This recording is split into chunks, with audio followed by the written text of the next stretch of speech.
বাবা, আজ 3 দিন হলো আমি না খেয়ে আছি। আমি যে আর পারছি না। মেয়েটা আর কতদিন না খেয়ে থাকবে? এবার কিছু একটা করো। বউ, আমার ভাগ্যটাই খারাপ। আচ্ছা, এখন দেখো মেয়েটার জন্য কিছু খাবার পাও কিনা।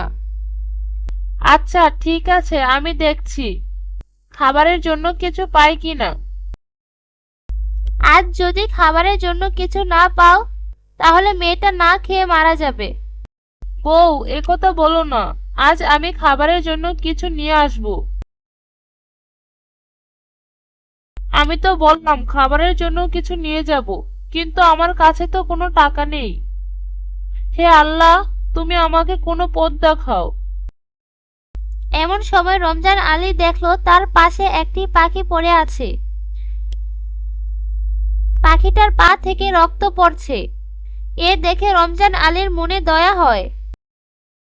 সে পাখিটাকে হাতে নিয়ে বলল, এই পাখিটার কত কষ্ট, আর আমি 3 দিন না খেয়ে ভেঙে পড়ছি।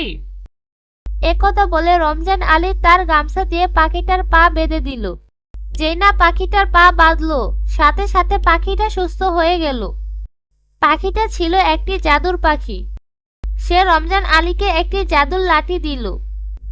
লাঠিটা দিয়ে পাখিটা উধাও হয়ে গেল। এ কি, পাখিটা কোথায় গেল? এখনই তো এখানেই ছিল।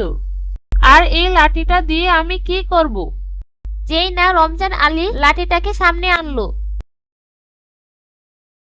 সাথে সাথে সে অজানা এক জায়গায় চলে গেল। এ কি, আমি কোথায় এসেছি?